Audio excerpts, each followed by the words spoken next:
First contact and distress.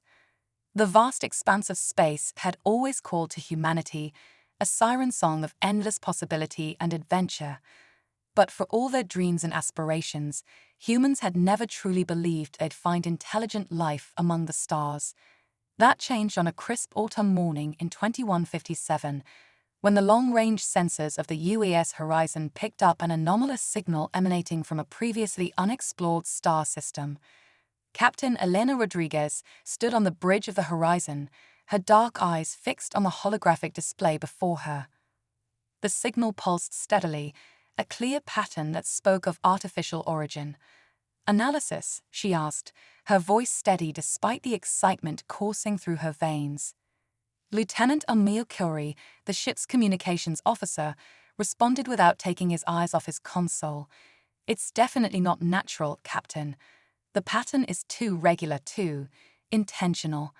I think we've just made first contact." A hush fell over the bridge, the weight of the moment settling on every crew member's shoulders. Humanity had just taken its first step into a larger universe, and there was no going back. In the days that followed, the crew of the Horizon worked tirelessly to decipher the alien signal. As understanding slowly dawned, so too did a sense of wonder and kinship. The aliens, who called themselves the Luminari, were a peaceful, highly advanced species.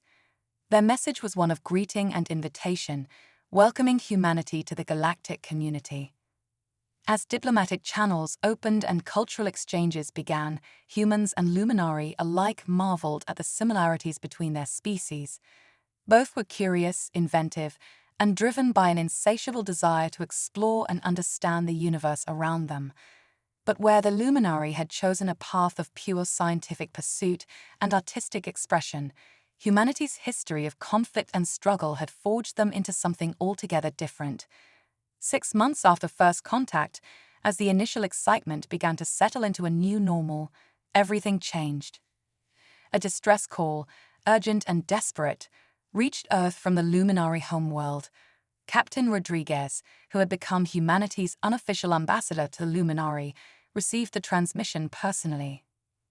The holographic image of High Counselor Zara, the leader of the Luminari, flickered into existence in the secure communications room of Earth's United Nations headquarters. Her usually serene features were marred by fear and exhaustion. "Captain Rodriguez, friends of Earth, we need your help." Zara's melodic voice trembled. "An aggressive species, the Krell, has entered our system with a massive fleet. They demand our unconditional surrender, threatening total annihilation if we refuse. We are a peaceful people. We have no weapons, no armies. Please, you are our only hope." The transmission cut off abruptly, leaving Rodriguez standing in stunned silence. She turned to face the assembled UN Security Council, their faces a mix of shock, concern, and calculating interest. "Well," said General William Chen of the United Earth Defense Force, breaking the silence, "it seems our new friends are in trouble.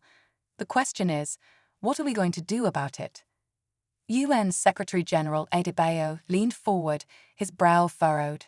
"This is unprecedented. We've barely established relations with the Luminari, and now we're considering military intervention on their behalf, against an unknown alien threat, no less." "With all due respect, Madam Secretary," Rodriguez interjected, her voice firm, "we can't just stand by and watch an entire civilization be wiped out or enslaved. The Luminari trusted us enough to ask for our help. If we turn our backs on them now, what does that say about humanity?" Debates raged for days in government chambers and public forums across Earth. The decision to intervene would irrevocably alter humanity's place in the galaxy. Some argued it was too risky, but Earth should focus on protecting itself rather than embroiling itself in an interstellar conflict. Others saw it as humanity's moral duty, a chance to prove themselves as a force for good in the universe. In the end, it was a speech by Dr. Yuki Tanaka, a renowned xenanthropologist, that tipped the scales. Standing before the UN General Assembly, her voice rang out clear and impassioned. "Throughout our history, humanity has faced countless challenges.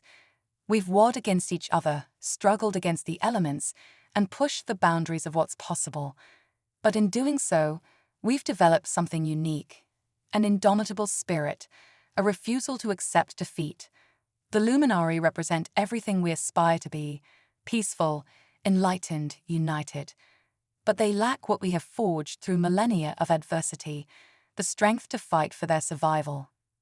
She paused, her gaze sweeping across the assembly. This is our chance to prove that all our struggles, all our triumphs over adversity, have meaning beyond our own world. We can be the guardians, the protectors of those who cannot protect themselves. This is humanity's moment to shine, to show the galaxy what we're truly capable of. The vote that followed was nearly unanimous. Earth would go to war. As preparations began in earnest, Captain Rodriguez found herself promoted to Admiral, tasked with leading the newly formed Luminari Defense Fleet. The best ships, the most advanced weapons, and the most elite soldiers Earth had to offer were placed under her command. Among them was Major Jack Harper, a decorated veteran of the Mars Rebellion and leader of the infamous Ghost Squadron. As he stepped aboard the fleet's flagship, the UES Defiant, he couldn't help but feel a mix of excitement and trepidation. This was what he and his team had trained for all their lives, but the stakes had never been higher. Major Harper, Admiral Rodriguez, greeted him on the bridge. "Welcome aboard. I hope you and your team are ready for the challenge of a lifetime." Harper nodded, his steel-grey eyes meeting the Admiral's. "We were born ready, ma'am. The ghosts don't know how to fail." As the fleet made final preparations to depart, a message arrived from the Luminari homeworld. It was brief, clearly sent at great risk. The Krell invasion had begun. Time was running out. Admiral Rodriguez looked out at the assembled ships of her fleet, gleaming in the light of Earth's sun. Humanity's finest, embarking on a mission that would define their species for generations to come. She took a deep breath and gave the order. "All ships, prepare for hyperjump. Our destination, Lumina Prime. Let's show the galaxy what humanity can do." With a flash of light and a ripple of spacetime, the fleet vanished, leaving Earth behind and hurtling towards a conflict that would shape the future of the galaxy. The Luminari's call for help had been answered. Now, it was up to the elite warriors of humanity to prove they were up to the deadly challenge that awaited them. Operation Stardust, humanity's desperate gambit. The hyperjump fleet emerged from the swirling vortex of faster-than-light travel, a dazzling array of ships glinting in the light of Lumina Prime's twin suns. Admiral Elena Rodriguez stood on the bridge of the UES Defiant, her eyes fixed on the holographic display of the Luminari home system. The scene before her was one of chaos and destruction. "Status report," she barked, her voice cutting through the tense atmosphere on the bridge. Lieutenant Curry's fingers danced across his console. "Multiple Krell warships detected, ma'am. They've established a blockade around Lumina Prime and... oh no." "Speak, Lieutenant," Rodriguez urged, her stomach tightening. "They're using quantum tethers, Admiral. The Krell have somehow linked their ships to create an impenetrable energy barrier around the planet. Our conventional weapons won't penetrate it." A heavy silence fell over the bridge. The quantum tether technology was something Earth's scientists had only theorized about. To see it in action, deployed by a hostile alien force, was both terrifying and awe-inspiring. Major Jack Harper, who had been silently observing from the corner, stepped forward. "Permission to speak freely, Admiral." Rodriguez nodded, grateful for any input that might help them overcome this unexpected obstacle. "We need to think outside the box," Harper said, his eyes gleaming with a dangerous light. "Conventional tactics won't cut it here. I propose we initiate Operation Stardust." The Admiral's eyebrows shot up. "Operation Stardust? That's barely out of the theoretical stage. The risks." "Oh, hi, yes," Harper interrupted. "But so are the stakes. My team and I have been training for this. We're ready." Rodriguez considered for a moment, weighing their limited options. Finally, she nodded. "Do it. But Harper, if this goes sideways..." It won't, he assured her with a confident grin. The ghosts don't fail, remember. As Harper left to prepare his team, Rodriguez turned to her tactical officer. Lieutenant Commander Osaka, I want a full spectrum analysis of that quantum barrier. Find me a weak point, no matter how small. Aye, Admiral, Osaka replied, her fingers already flying over her haptic interface. Meanwhile, in the Defiance high-security lab, Dr. Zara Chen, the ship's chief scientist and xenotechnology specialist, was hard at work. Surrounded by holographic projections and complex equations, she muttered to herself as she made minute adjustments to a device on the workbench before her. The lab doors hissed open, admitting Major Harper and his team. Dr. Chen looked up, her eyes widening at the sight of the elite soldiers. Is it time already? She asked, a hint of nervousness in her voice. Harper nodded. Operation Stardust is a go, Doc. Please tell me you've got good news. Chen gestured to the device on her workbench. It was small, no larger than a softball, but it pulsed with an otherworldly energy. I present to you the Nexus Disruptor. In theory, it should create a cascading failure in the quantum tethers, collapsing the entire barrier. In theory. One of Harper's team members, Sergeant Maria Revenant Gonzalez, asked skeptically. Chen shrugged. We're in uncharted territory here. This tech is beyond cutting edge. It's bleeding edge. But it's our best shot. Harper picked up the device, feeling its weight. How do we deploy it? That's the tricky part, Chen said, pulling up a holographic display of the Krell blockade. It needs to be placed at the focal point of the quantum barrier, which means we need to get past the blockade, Harper finished, a grim smile on his face. Well, ghosts, looks like we're going for a spacewalk. As Harper's team prepared for their daring mission, Admiral Rodriguez coordinated the fleet's efforts to distract the Krell. The human ships launched a series of feints and probing attacks, drawing the aliens' attention away from a single point in their formation. In the Defiance launch bay, Harper and his team stood ready in their cutting-edge exosuits. These weren't ordinary spacesuits, but marvels of human engineering.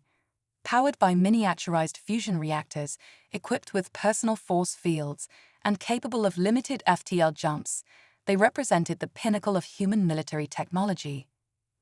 Remember, Harper said to his team over the comlink, we've got one shot at this. The suits will mask our biosignatures, but will be visible the moment we activate our thrusters. We go in fast, we go in quiet, and we don't stop until that disruptor is planted. Clear. A chorus of affirmatives rang out.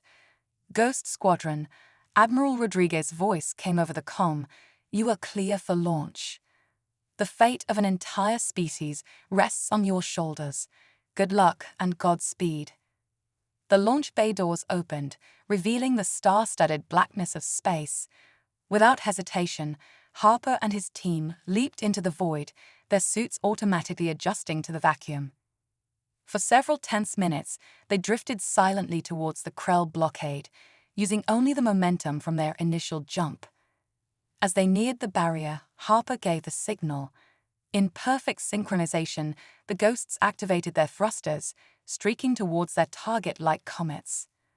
Alarms blared across the Krell fleet as they detected the incoming objects.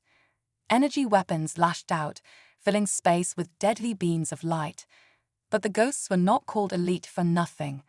They weaved and dodged with inhuman precision, their augmented reflexes and advanced suits allowing them to perform maneuvers that would have killed ordinary humans. Nexus point in sight, Harper called out as they neared their target. Gonzalez, you're up. Sergeant Gonzalez pushed her suit to its limits, accelerating past her teammates. In her hand, the Nexus disruptor hummed with power. With a grunt of effort, she hurled the device forward, just as a Krell energy beam grazed her suit, sending her tumbling. Revenant, Harper shouted, reaching out to stabilize her. Status. I'm good, boss, she replied, her voice tight with pain. Did I make the shot? They all turned to look.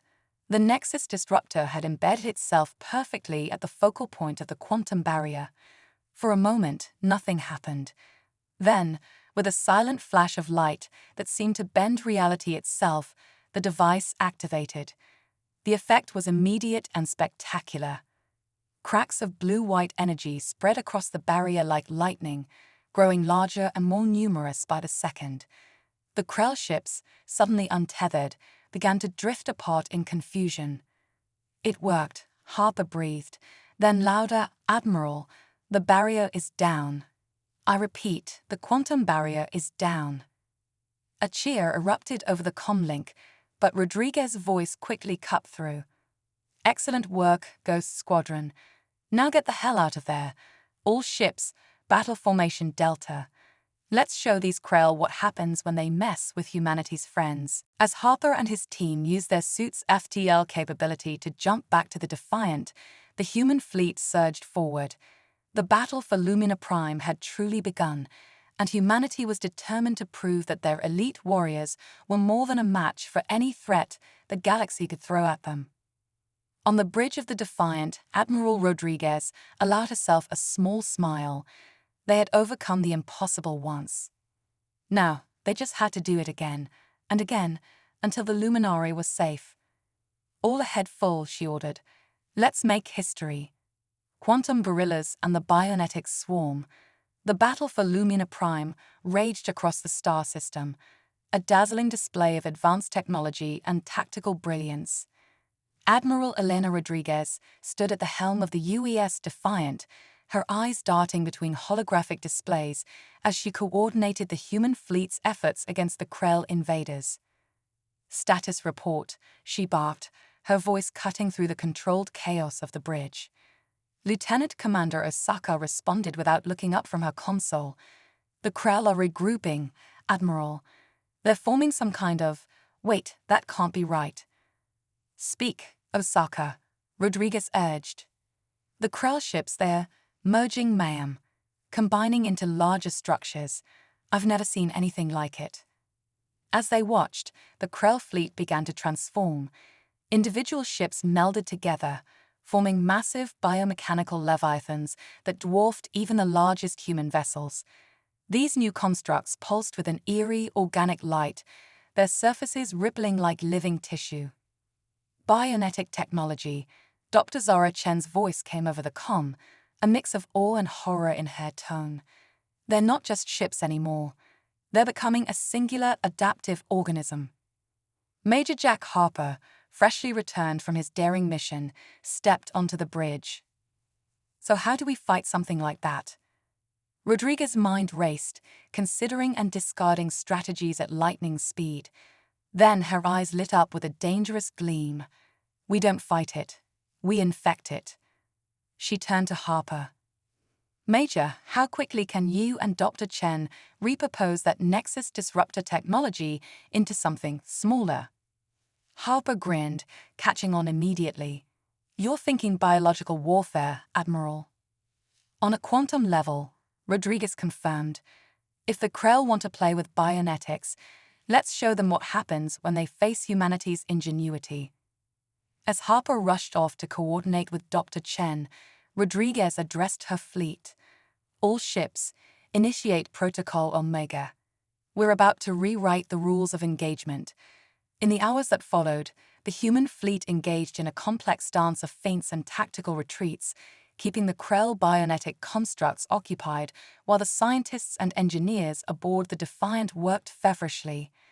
The result of their labor was a marvel of cross-disciplinary science, the quantum viral seed. Smaller than a nanobot and powered by zero-point energy, these seeds were designed to infiltrate the Krell's bionetic systems and rewrite their very molecular structure. But delivering them would require a level of precision and stealth beyond even the capabilities of Ghost Squadron. Enter the quantum gorillas. "This is insane," Sergeant Maria Revenant Gonzalez muttered as she stepped into the experimental quantum entanglement chamber. "You sure this will work, Doc?" Dr. Chen nodded, though her expression was far from confident. "In theory, yes. The chamber will disperse your quantum signature, essentially turning you and your team into living waveforms. You'll be undetectable, able to phase through solid matter, and hopefully able to deliver the payload directly into the heart of the Krell constructs. Harper looked at his team, pride and concern warring in his eyes.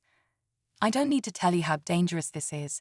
We're venturing into unknown territory here, but if we succeed, we save not just the Luminary, but potentially countless other species from Krell aggression.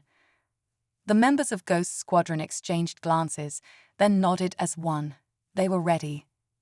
As the quantum entanglement process began, the soldiers felt their very atoms begin to shift and blur. It was a sensation beyond description, as if they were simultaneously everywhere and nowhere. Remember, Dr. Chen's voice echoed strangely in their quantum state. You have a limited time before molecular cohesion fails. Get in, plant the seeds, and get out. With a final salute to Admiral Rodriguez, the quantum gorillas phased through the hull of the Defiant and into the void of space. Moving at speeds that defied conventional physics, they streaked towards the nearest Krell construct. Passing through its bionetic hull was like swimming through a sea of information. Data streams and organic circuitry surrounded them, a dizzying blend of biology and technology. At the construct's core, they found what could only be described as a central nervous system. This is it, Harper communicated through quantum entanglement. Plant the seeds and fall back. As the quantum gorillas deployed their payload, alarms began to blare throughout the construct. The Krell, it seemed, were not entirely defenseless against this unprecedented attack. We've been made, Gonzalez warned. Bionetic antibodies incoming. The team found themselves engaged in microscopic warfare, dodging attacks from the Krell's internal defense systems as they fought to escape. Their quantum state began to fluctuate, the edges of their beings blurring dangerously. Our cohesion is failing, one of the soldiers reported, his voice distorting. We need to get out now. With a final burst of effort, the quantum gorillas phased back through the construct's hull and into open space. As they rematerialized aboard the Defiant, exhausted but triumphant, they watched the effects of their mission unfold. The Krell construct they had infiltrated began to shudder and convulse. Tendrils of blue-white energy, reminiscent of the quantum barrier's collapse, spread across its surface. Then, in a cascading reaction, the energy leaped to nearby constructs. It's working, Dr. Chen breathed, watching the sensor readings. The quantum viral seed is rewriting their bionetic code, turning their own adaptive nature against them.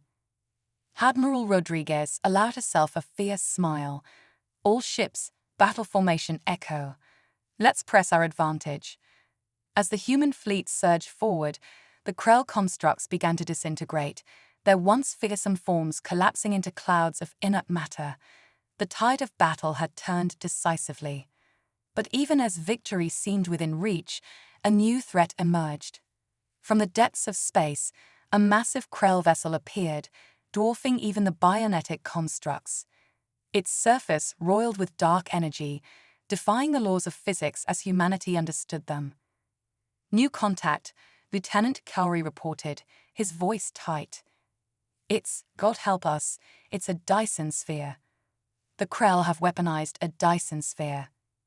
As the gargantuan structure moved to engage the human fleet, Admiral Rodriguez realized that the true test of humanity's resolve was only just beginning. The battle for Lumina Prime had entered its final, most desperate phase. All hands, she commanded, her voice steady despite the gravity of the situation. Prepare for dimensional warfare.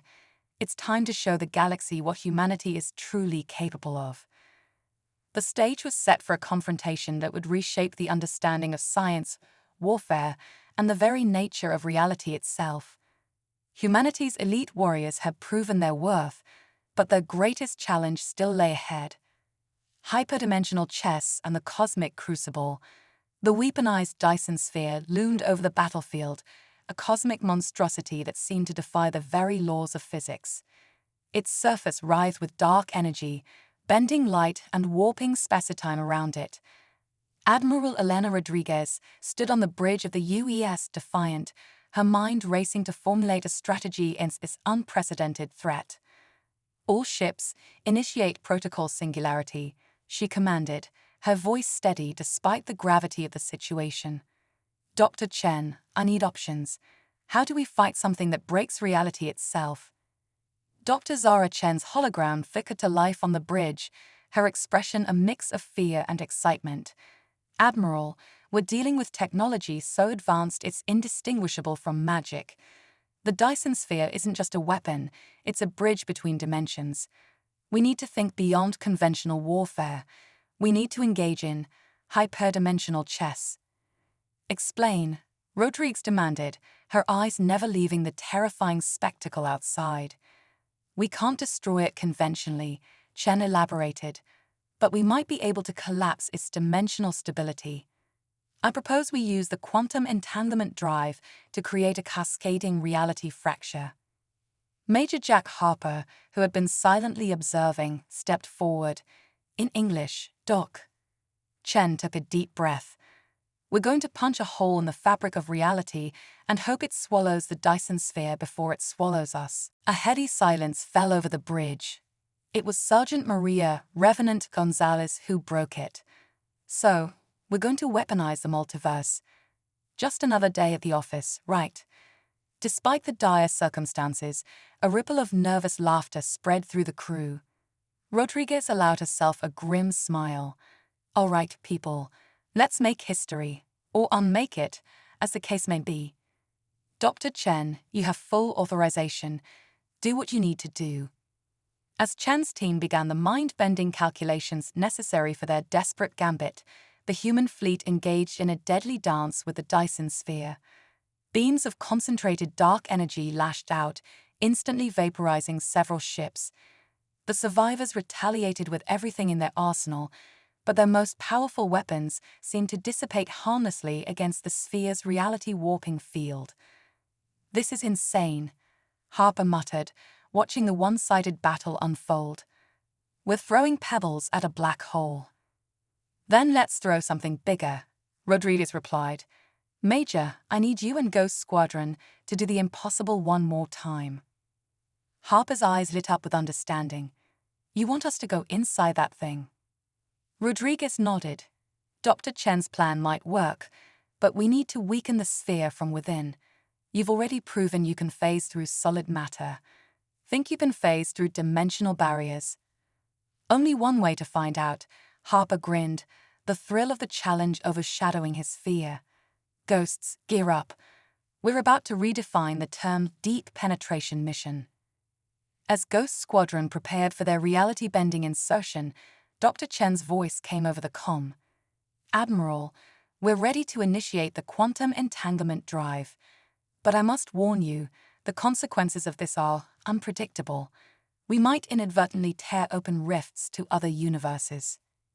"Understood," Rodriguez replied grimly. "But if we do nothing, this universe is doomed anyway. Proceed, Doctor." With a sound that defied description, a cosmic thunderclap that seemed to resonate through the very souls of those who heard it, the quantum entanglement drive activated. Reality itself seemed to shudder and flex around the Defiant. Simultaneously, Ghost Squadron launched. Their quantum phase suits, pushed far beyond their original design parameters, allowed them to slip through the dimensional barriers surrounding the Dyson sphere. What they found inside defied comprehension. "Command, this is Harper." The Major's voice crackled over the comm, distorted by layers of twisted spacitime. "We're in, but I don't know how to describe this. It's like we're everywhere and everywhere at once. I can see possibilities, infinite variations of this moment stretching in all directions." "Stay focused, Major," Rodriguez urged, even as alarms blared across the Defiant. The ship groaned and creaked, straining against forces it was never designed to withstand.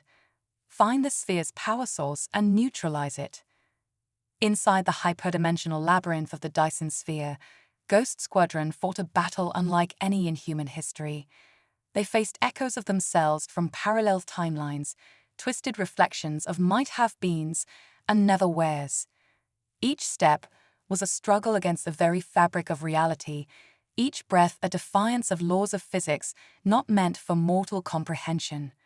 Meanwhile, in normal space, the effects of the quantum entanglement drive began to manifest. Rifts in reality tore open around the battlefield, offering fleeting glimpses into other universes. Some ships found themselves temporarily phased out of existence, only to reappear moments later. The luminary homeworld itself seemed to flicker, as if caught between multiple quantum states. "Admiral," Kerry called out, his voice tight with stress. "I'm detecting massive energy fluctuations from the Dyson sphere. Whatever Ghost Squadron is doing in there, it's working." Rodriguez allowed herself a moment of hope. "All ships, concentrate fire on the largest dimensional rifts. Let's give that monstrosity a push into oblivion." The combined firepower of the human fleet, augmented by the reality-warping effects of the quantum entanglement drive, struck the weakening Dyson sphere. For a moment, nothing seemed to happen. Then, with a silent flash that seared itself into the minds of all who witnessed it, the sphere began to implode. "Ghost Squadron, get out of there now," Rodriguez ordered, her knuckles white as she gripped the command console. Seconds stretched into eternity as they waited for a response. The Dyson sphere collapsed in on itself, twisting into impossible geometries before vanishing in a burst of multispectral energy that briefly outshone the system's sun. As the light faded and sensors came back online, a cheer erupted across the fleet. The Dyson sphere was gone, and with it, the last of the Krell invasion force. "Ghost Squadron, report," Rodriguez called out, her voice tense. For a long moment, there was only static. Then, faintly, Harper's voice came through. "Command, this is Ghost Squadron. Mission accomplished. Requesting immediate extraction and a stiff drink, not necessarily in that order." Relief washed over the bridge of the Defiant. Against all odds, they had done it. Humanity had faced down a threat from beyond the stars, wielding physics-defying technology, and emerged victorious. As the human fleet regrouped and began rescue operations for the Luminary, Admiral Rodriguez couldn't help but feel that this was only the beginning. They had opened Pandora's box, glimpsed realities beyond their own, and proven themselves on a cosmic stage. The galaxy would never be the same, and humanity, with its elite warriors and indomitable spirit, had earned its place among the stars. The cosmic crucible had forged them anew, ready to face whatever challenges the vast, strange universe might throw at them next. Quantum ascendancy and the cosmic web. In the aftermath of the cataclysmic battle against the Krell and their weaponized Dyson sphere, a new era dawned for humanity and the Luminary.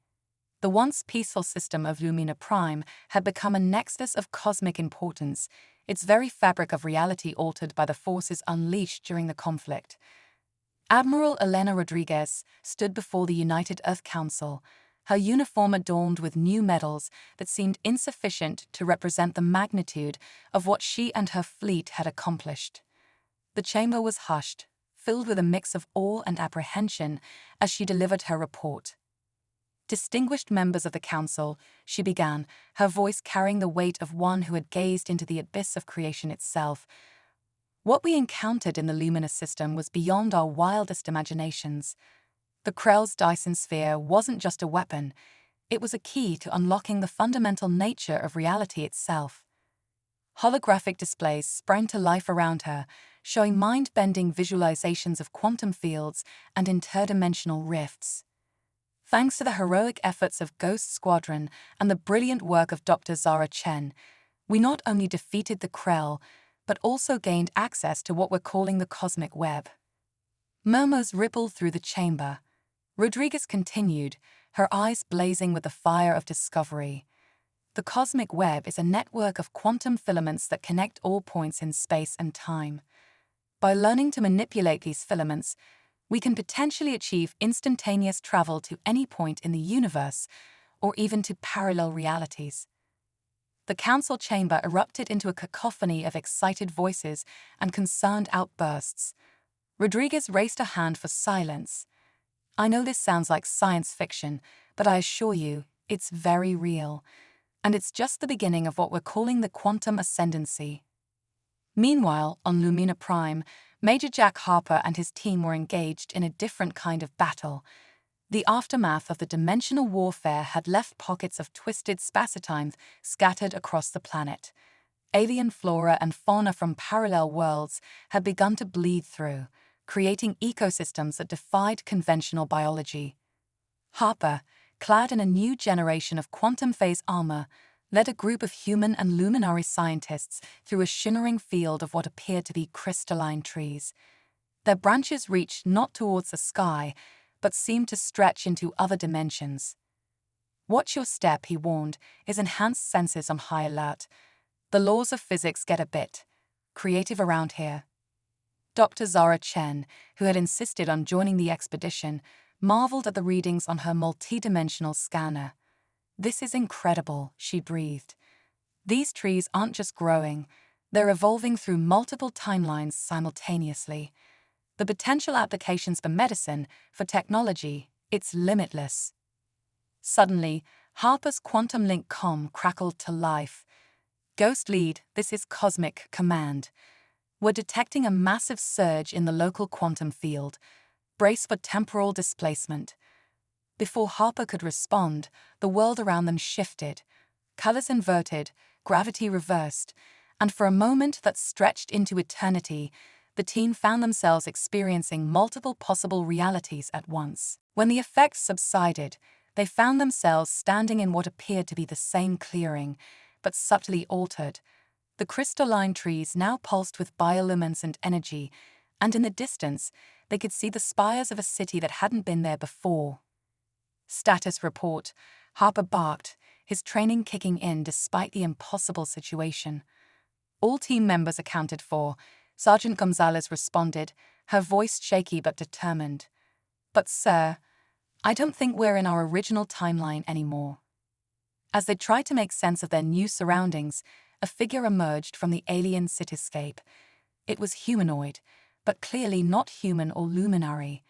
Its body seemed to shift and flow, as if composed of living light.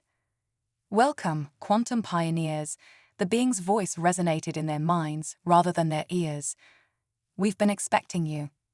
Dr. Chen stepped forward, her scientific curiosity overriding her caution. Who? What are you? The being's form shimmered, taking on a more recognizable shape. We are what you might become. In this timeline, humanity and the luminary evolved together, mastering the cosmic web and transcending physical form. We are the quantum ascendants. Harper's mind reeled at the implications. Are you saying we're in the future? Future, past, parallel. Such terms lose meaning when you learn to surf the quantum foam of reality, the ascendant replied.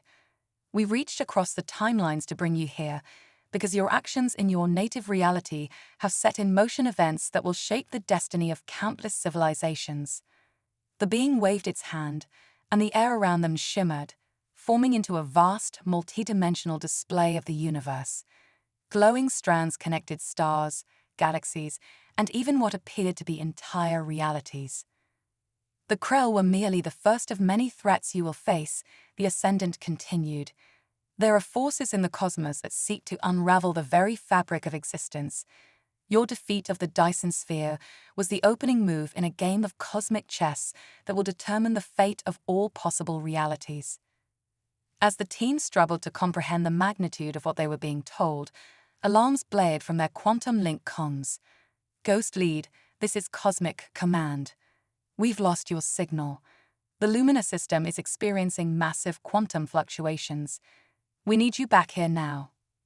Harper looked to the Ascendant, questions burning in his eyes. The being nodded. Go, you have much to learn and little time.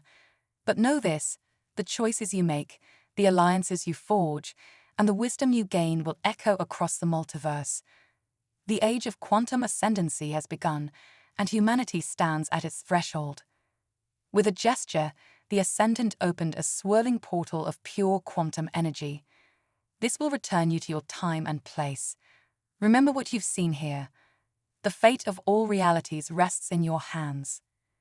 As Harper and his team stepped through the portal, they carried with them knowledge that would reshape humanity's understanding of its place in the cosmos. They emerged back in their original reality, forever changed by their glimpse of a possible future. On Earth, Admiral Rodriguez concluded her report to the Council. "We stand at a crossroads. The power we've unlocked could lead us to unimaginable heights or unfathomable destruction. But one thing is certain, humanity can no longer afford to think small. We are now players on a cosmic stage, and the next act of our species' drama is about to begin." As the Council deliberated on humanity's next moves, across the galaxy, ancient forces stirred. The defeat of the Krell had not gone unnoticed, and in the dark spaces between stars, entities beyond mortal comprehension turned their attention to the upstart species that dared to touch the threads of creation. The quantum ascendancy had begun, and with it, humanity's greatest adventure and greatest peril awaited. The cosmic chess game was underway, with reality itself as the board and every possible future hanging in the balance.